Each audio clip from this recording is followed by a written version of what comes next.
Vamos lá, meus amores, começar o nosso terceiro tema sobre direito constitucional. Vamos falar agora de organização do poder estatal. Nós falamos dos entes federados, União, Estados, municípios, Distrito Federal. E agora nós vamos falar de cada um dos poderes, executivo, legislativo e judiciário. E para começar a falar desses poderes, está aí o nosso artigo 2º, que a gente deixou de abordar lá no comecinho, quando a gente estava falando de princípios fundamentais, e eu falei para vocês que a gente iria destrinchá-lo aqui, né, no início das nossas aulas sobre poder do Estado. Então está aqui nosso artigo 2º, falando que são poderes da União, independentes e harmônicos entre si, o legislativo, o executivo e o judiciário. Minha primeira observação que eu tenho para te fazer, que eu já fiz, e estou aqui repetindo, é que o termo União aqui faz referência ao ente federado União. Eu não faço referência à União como República Federativa do Brasil, tá? É o ente federado. Da mesma forma como eu tenho a Constituição do Estado e a Lei Orgânica organizando estados, municípios e Distrito Federal, a Constituição Federal, além de traçar as regras gerais do nosso Estado, ela organiza também a União. E no artigo 2º é uma norma de organização interna, é uma norma de organização do ente federado União, quando eu digo que ele vai ter 3 poderes, poder legislativo, executivo e o judiciário. Por que eu estou falando isso? Porque isso não vai se repetir nos demais entes federados. Por exemplo, município não vai ter ente ou não vai ter poder judiciário. E o Distrito Federal, esse poder judiciário, não vai ter total independência, porque a sua manutenção vai ser feita pela União. Já falamos sobre isso, estou apenas repetindo. Outra coisa que eu tenho que conversar com vocês. Apesar do artigo 2º falar que são poderes da União independentes e harmônicos entre si, o legislativo, o executivo e o judiciário, na verdade, nós não temos 3 poderes. Na verdade, o poder, ele é um só. É o chamado poder estatal. O que existe em número de 3 não são poderes, são, na verdade, funções estatais, administrativa, legislativa e judiciária. A função administrativa, ela diz respeito à identificação de necessidades e à supressão dessas necessidades.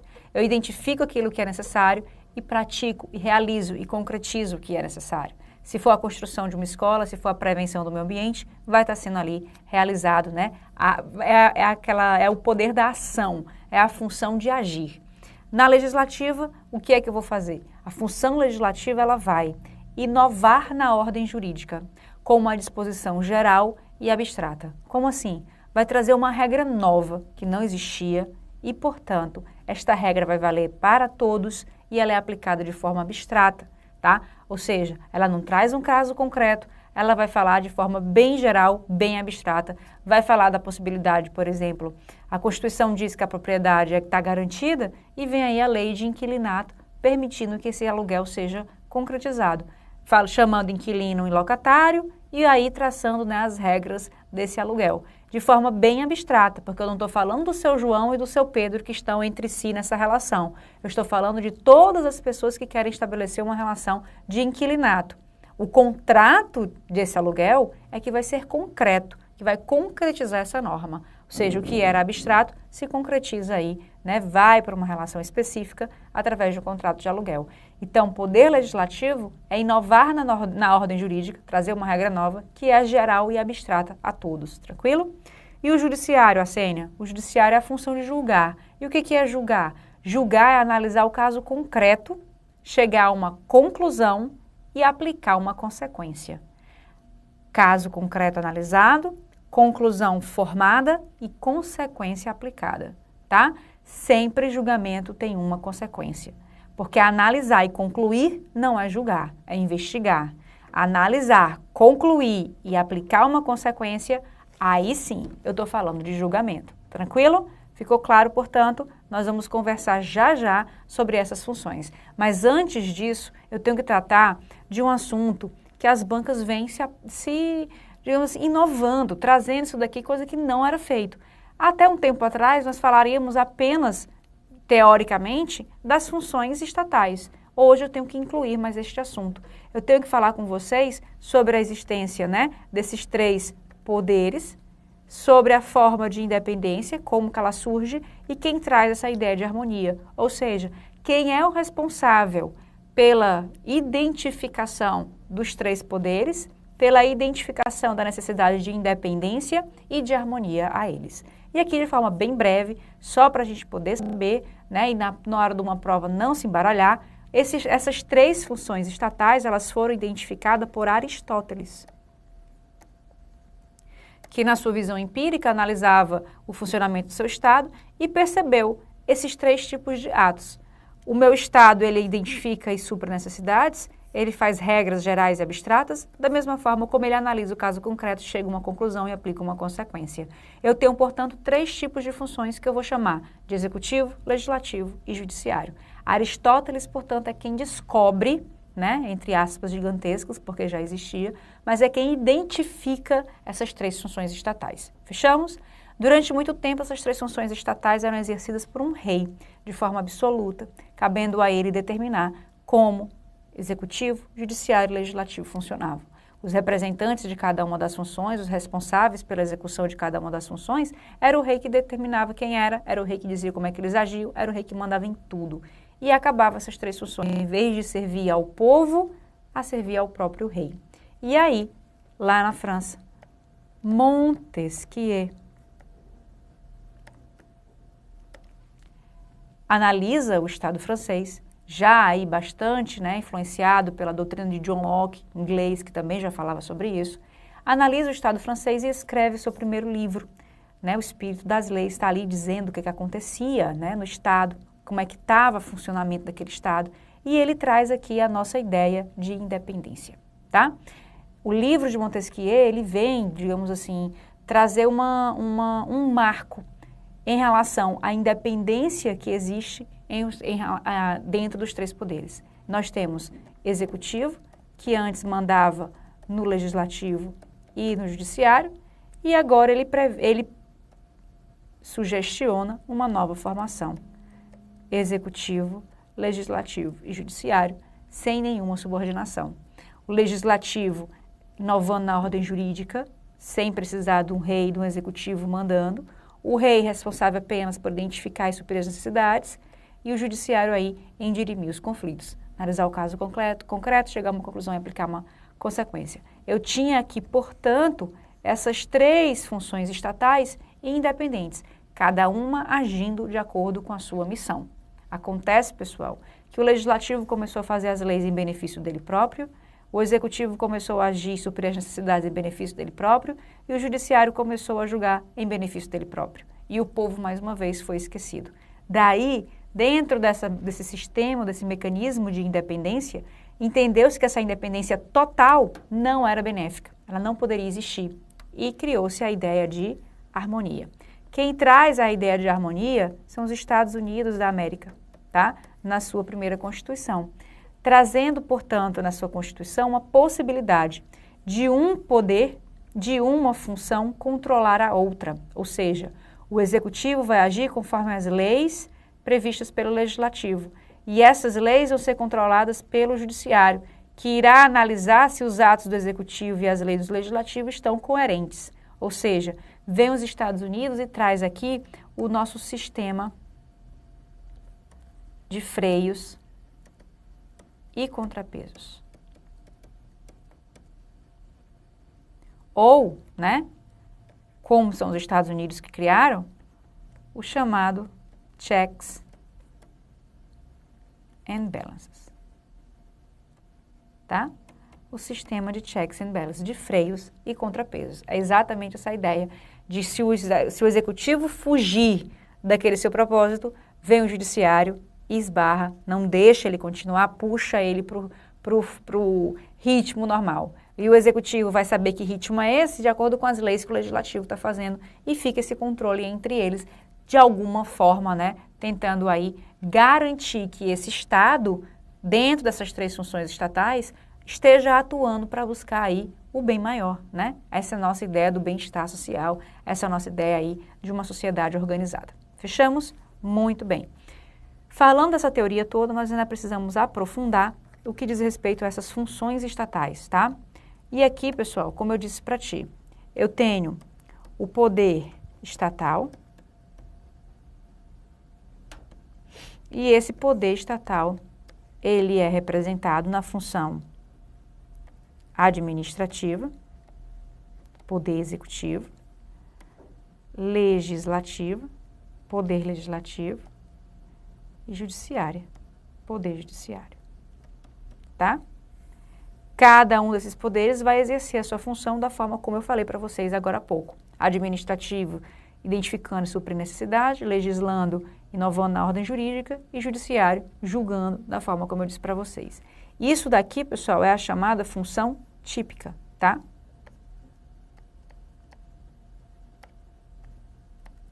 Por que função típica, Arsênia? Porque é exatamente a função que dá nome ao poder.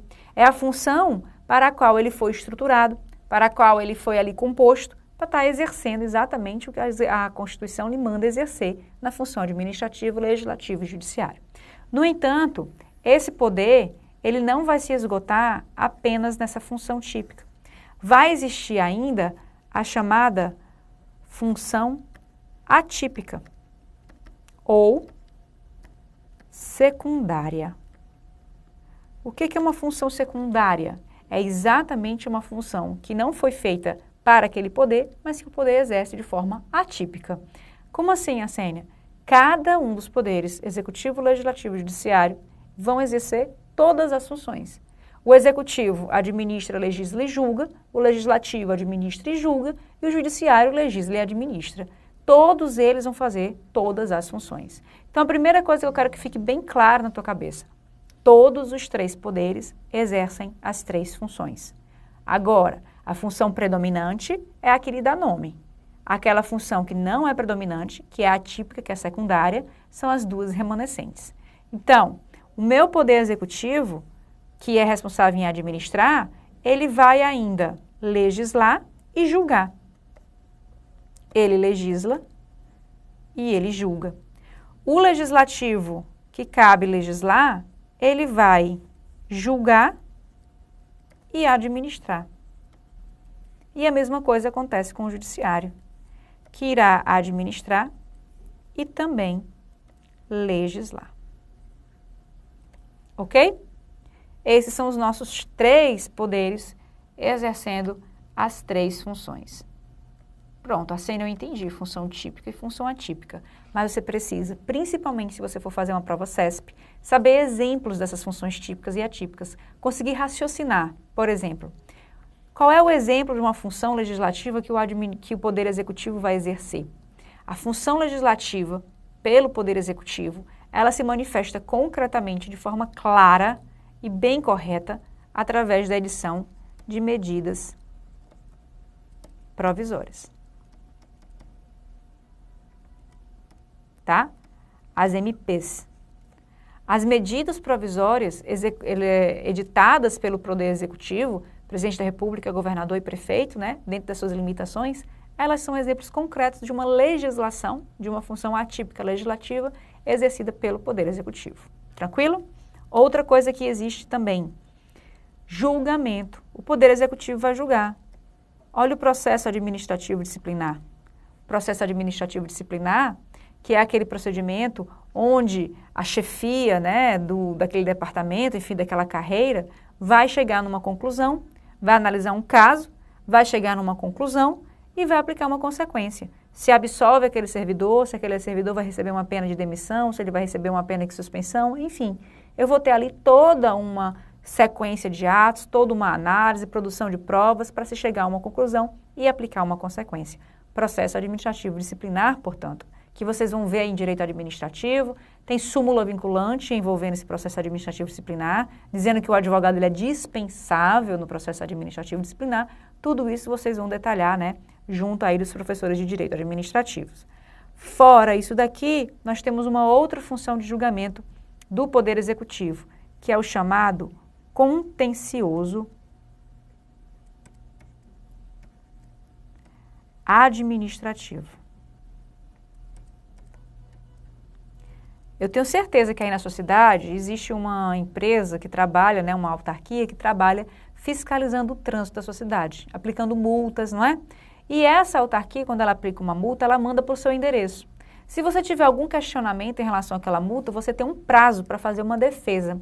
E essa defesa ela tem que ser protocolada, vai ser analisada aquele seu caso, vai se chegar a uma conclusão e vai se aplicar uma consequência. Ou lhe isentar daquela multa ou manter aquela multa. Inclusive, você pode até mesmo recorrer tem uma segunda instância recursal. A mesma coisa acontece, tenho certeza também no seu município, existe uma secretaria responsável pela cobrança de tributos, da mesma forma como acontece no seu estado. E nessa secretaria tem o chamado contencioso tributário, onde aqueles administrados que receberam porventura alguma multa tributária, ou que têm que pagar algum tributo, ou que estão de alguma forma questionando esse seu dever tributário, eles fazem uma petição, escrevem o seu questionamento, né, a sua colocação, e entregam lá nesse contencioso tributário, onde vai ser analisado o caso dele, vai se chegar a uma conclusão e vai se aplicar uma consequência. Se ele, por exemplo, vai pagar a multa, se ele não vai pagar, se ele deve ou não deve, se vai ser diminuído ou aumentado, enfim. O contencioso administrativo também é um exemplo de julgamento feito pelo Poder Executivo, tá? Outra coisa que tem aqui, gente, súmula vinculante. Tudo isso você vê lá no nosso direito administrativo, tá? Só aqui complementando. Nessa instância recursal do contencioso administrativo, nesse processo administrativo, o Executivo não pode cobrar depósito, nem antecipação de valor que você está questionando. Para quê? Para você recorrer. Como assim, Assênia? Eu entro, peço para poder ser isentado de uma multa de 50 mil reais. Ok, me dão uma decisão de primeiro grau negativa. Para eu recorrer, eu tenho que depositar 20 mil reais, senão eu não posso recorrer. Apesar de eu ter a certeza de que eu estou certo. Depositar 20 mil reais é antecipar um pagamento. Por conta disso, o STF veiculou, né, já disse, declarou em súmula vinculante que não cabe esse pagamento, ele é indevido, é inconstitucional, não pode ser cobrado. Tranquilo? 2 exemplos de julgamento, portanto, feito pelo Poder Executivo. Nós temos ainda julgamento feito pelo Poder Legislativo, tá? Da mesma forma, analisando o caso, chegando a uma consequência, chegando a uma conclusão e aplicando uma consequência. É o que acontece lá no meu artigo 52 da Constituição Federal, inciso 1º e inciso 2º, tá?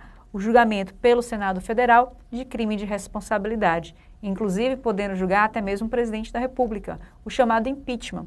É o próprio Senado que analisa o caso concreto, é o próprio Senado que chega a uma conclusão e é o próprio Senado que chega aí uma consequência também, né? A perda do mandato e 8 anos de inabilitação para a função pública. Lembrando que nessa sessão de julgamento, quem está presidindo a sessão é o presidente do STF, mas o julgamento é todo feito pelos senadores. Ou seja, legislativo julgando de forma atípica, ok?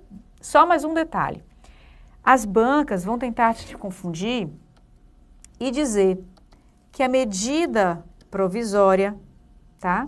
Medida provisória não, desculpa. Olhei ali para o lado e vi medida provisória. A medida provisória, não. A chamada... que foi isso, Dudu? Ah! Pera. Volta. Vai para lá. Não. Tem que voltar tudo. Será? Volta. Me salva. Tá aqui. Nada como ter um herói em sala. Pronto. Graças a Deus. Chegou, suei agora. Voltando aqui, gente. Não é medida provisória. Na verdade, aqui, ó, CPI.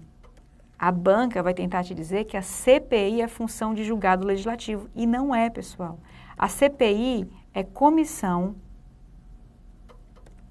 Parlamentar de Inquérito. O que é inquérito? Inquérito é você analisar um fato e chegar a uma conclusão. Apenas e nada mais. Você não faz mais do que isso numa CPI. Numa comissão parlamentar de inquérito, se analisa uma denúncia e se chega a uma conclusão. Houve ou não houve aquele fato. Pronto, nada mais. Para ter um julgamento tem que ter uma consequência e a CPI não faz essa consequência. Sabe o que ela faz? Ela simplesmente remete ao Ministério Público, se for autoridade competente, para aplicar a consequência. Ela remete à Casa Parlamentar, se for autoridade competente. Ela vai entregar à autoridade policial. Ela vai simplesmente remeter a quem pode tomar algum tipo de consequência. Mas ela simplesmente chega a uma conclusão e faz um relatório. Fechou? Tranquilo. Muito bem. Outra competência que a gente também tem no legislativo é a minha competência administrativa. E essa competência administrativa, pessoal, é igual à competência do judiciário. Eu poderia até apagar isso daqui, mas eu não estou com coragem de apagar, não. Então faz de conta que isso aqui não existe, tá? Vai ficar igual à competência administrativa do legislativo e do judiciário. Como é que elas funcionam? Simplesmente identificando necessidade e suprindo essas necessidades. Olha só, eu estou com necessidade de pessoal, está faltando pessoas. O que eu vou fazer? Concurso. Eu estou com necessidade de material, o que eu vou fazer? Licitação. O meu pessoal que está aqui trabalhando precisa ser organizado, precisa ser administrado. E aí eu vou ter que conceder férias, 13º, enfim, né? Tudo aquilo que eles têm direito, se for, né, da lei de regência. E aí, nesse caso, né, toda a parte de organização e administração do serviço público também fica aí a par dessa função administrativa do legislativo, que o judiciário exerce da mesma forma. O judiciário tem total autonomia para poder definir quando fazer concurso, quando licitar e como vai tratar os seus servidores, os direitos, né, em relação a direitos garantidos desses servidores. Então, é igual a essa funçãozinha aqui administrativa do legislativo, ok? Outra coisa que a gente tem também é uma função atípica do judiciário em legislar. E você já conhece comigo há muito tempo essa função. Nunca se tocou, mas olha só quem é. O regimento interno. O regimento interno é exemplo de função legislativa do judiciário. Por que é exemplo, Arsênia? Porque são regras que não existem em leis. Inclusive o STF tem decisão do pleno do STF dizendo que existem coisas que apenas o regimento interno pode tratar, que uma lei não pode tratar. Não sei se vocês acompanharam o problema que teve no Mensalão, o STF parou para saber se caberia um recurso de embargo de divergência ou não caberia esse recurso, porque a lei dizia uma coisa e o regimento dizia outra. Olha só, e prevaleceu o regimento do Supremo, não foi a lei processual. Então a gente tem aí questões que são tratadas apenas pelo regimento, e o regimento traz normas, inova na ordem jurídica, de forma geral e abstrata, e ele é elaborado pelo próprio tribunal. Ou seja, regimento interno é sim função legislativa e ela é exercida pelo judiciário. Portanto, pessoal, nesse quadrinho aqui, né, salvo pelo meu herói Eduardo, nós temos aqui os exemplos de função típica que eu já defini com vocês e os nossos exemplos aqui de função atípica secundária, envolvendo todos os 3 poderes e lembrando que todos eles exercem as 3 funções. Nesses casos aqui, eu estou te dando alguns exemplos que já caíram em prova, que podem ser repetidos para você conseguir visualizar melhor essa ideia de função típica e atípica. Fechamos? Muito bem. Começaremos apenas inicialmente a falar do nosso poder legislativo, tá? Olha só como é que a Constituição trata desse poder legislativo.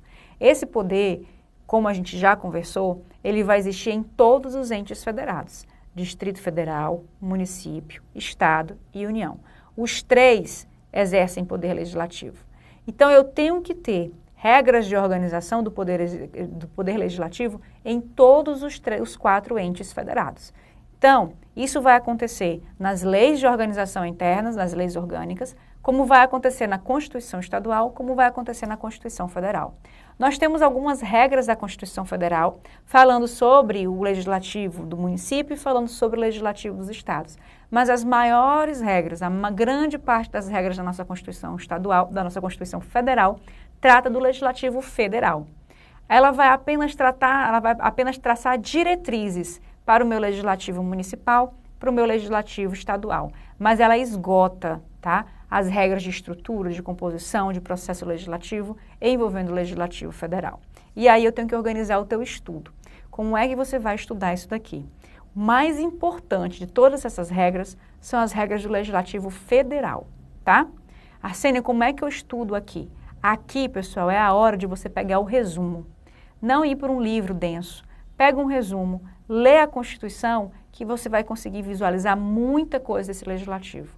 O que é que tem de mais importante envolvendo isso daqui?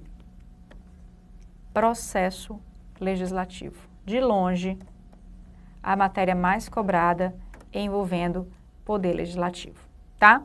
Outra coisa que você precisa saber, a composição desse legislativo. Quem é o Congresso Nacional, quantas pessoas são formadas, compõem o Congresso Nacional, quais são as casas, o que elas representam, toda essa estrutura inicial do poder legislativo também. Outra coisa que você precisa ver também com bastante carinho, as chamadas imunidades, tá? As chamadas vedações, vamos ver tudo isso daqui, é importante. Esses são os 4 principais temas envolvendo o poder legislativo. Existe outros, Arsênia? Existe. As competências, tá? Do Congresso Nacional, da Câmara dos Deputados e do Senado Federal. Também as regras que comentam sobre comissão, as comissões que a gente tem no Legislativo, as regras que falam sobre reunião, tá? Também são importantes. Tudo isso daqui você precisa analisar, mas sempre tendo em mente que esses 4 aqui são os mais importantes, é o que você tem que estudar. Então, primeira coisa que nós vamos começar, nós vamos seguir a sequência da Constituição. Eu vou falar com vocês sobre composição, vamos falar de imunidade, vamos falar de vedação, vamos passar para o processo legislativo e enquanto eu estiver falando de tudo isso daqui, eu vou estar, citando competências, falando de regra de comissão e falando também desse tempo aí de reunião, tá? Eu vou parar para analisar com vocês isso daqui. Isso daqui eu vou insertar em cada um desses assuntos, mas você precisa ler em casa. Então, o que você tem que fazer? Lê a Constituição Federal e vai lá no resumo tentar organizar essas ideias, porque ela não segue uma sequenciazinha bonitinha. Infelizmente, eu vou ter que estar trazendo artigo lá da frente para trás, enfim, para poder colocar uma sequência mais didática para ti. Por isso que eu estou te indicando o resumo. Arsênia, resolvi questão e ainda estou com dúvida. Aí, nesse caso, você vai para o livro, tá certo? Então, lê a Constituição, lê um resumo, resolve bem muita questão e aí você se avalia se há necessidade ou não há necessidade de ir para o livro mais denso, tá certo? Não é uma matéria tão doutrinária, é uma matéria bastante literal no texto da Constituição, então a leitura dela aqui é indispensável. Fechamos? Próxima aula a gente começa a falar desse poder legislativo aí importantíssimo para a tua prova. Até já já.